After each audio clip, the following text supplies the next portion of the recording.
one of the great advantages of going to the seminary here in St. Paul, Minneapolis, is that it's located at the University of St. Thomas. And I say that because some seminaries are located in the middle of nowhere, which is awesome, but being on St. Thomas gives us an opportunity as a seminarian to be around, normal people, not just those who are studying for the priesthood. Not that we're not normal either, although that could be debated often. But also being at St. Thomas gives us an opportunity just to really be in a great location.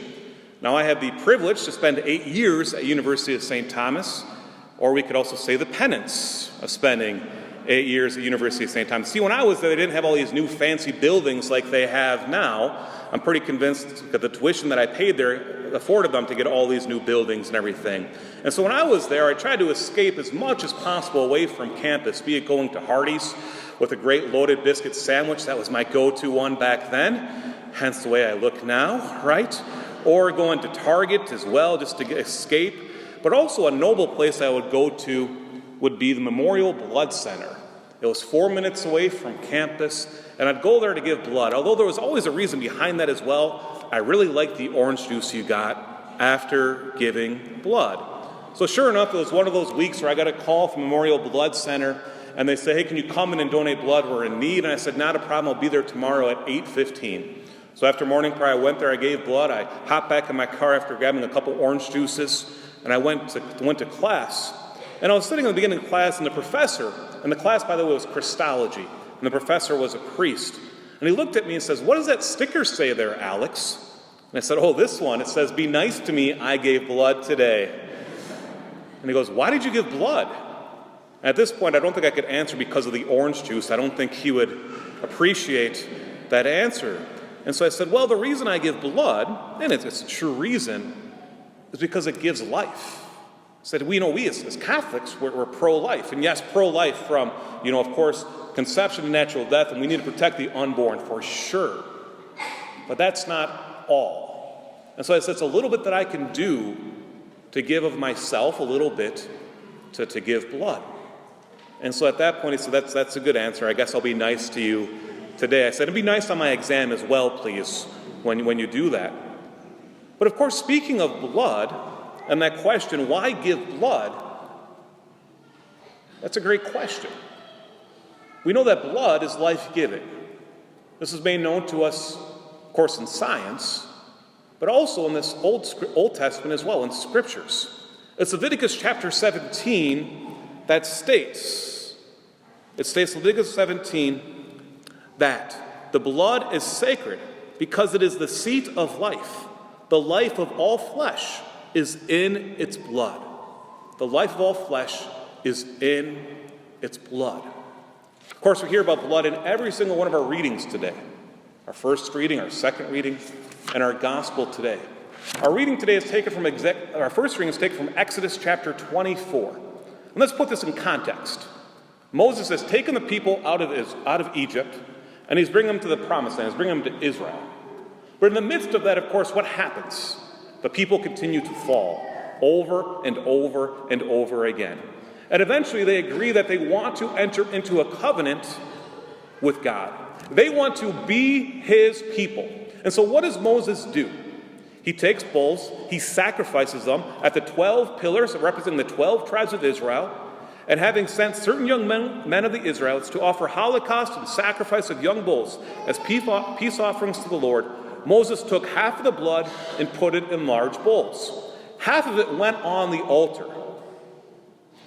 And the other half, what did he do?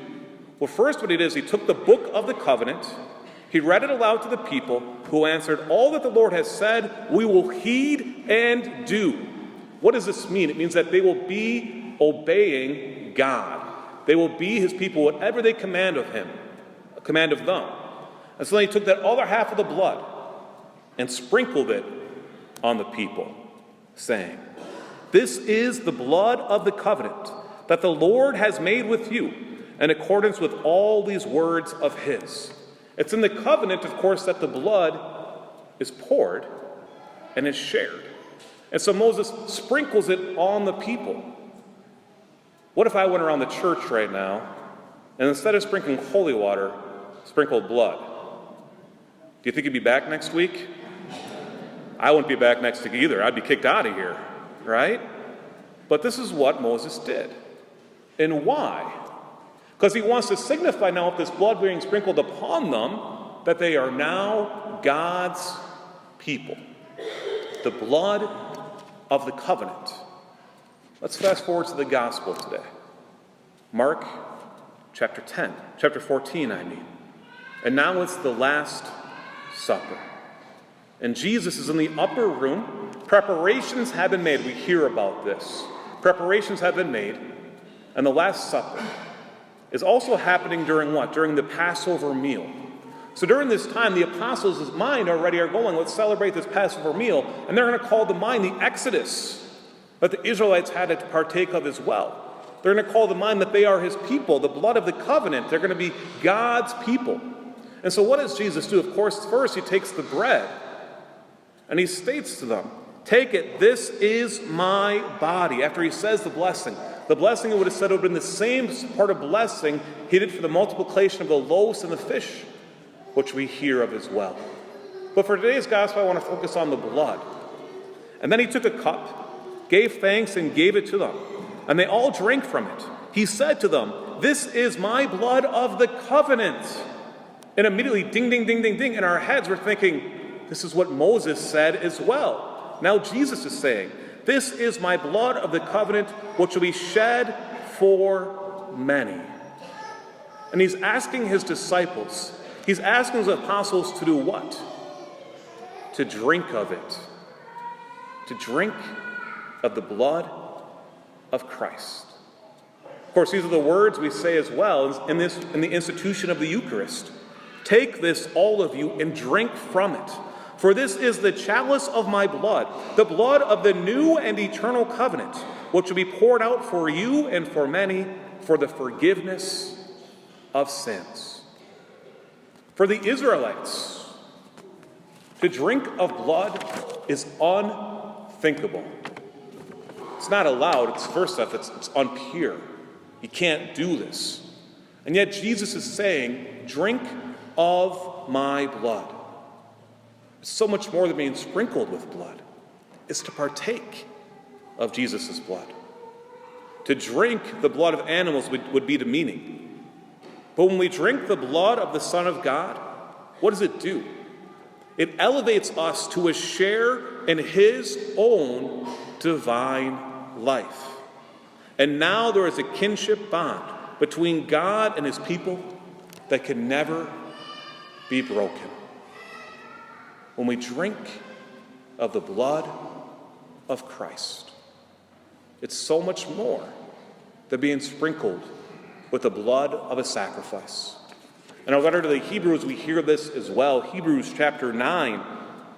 For if the blood of goats and bulls and the sprinkling of heifers' ashes can sanctify those who are defiled, so that their flesh is cleansed, how much more will the blood of Christ?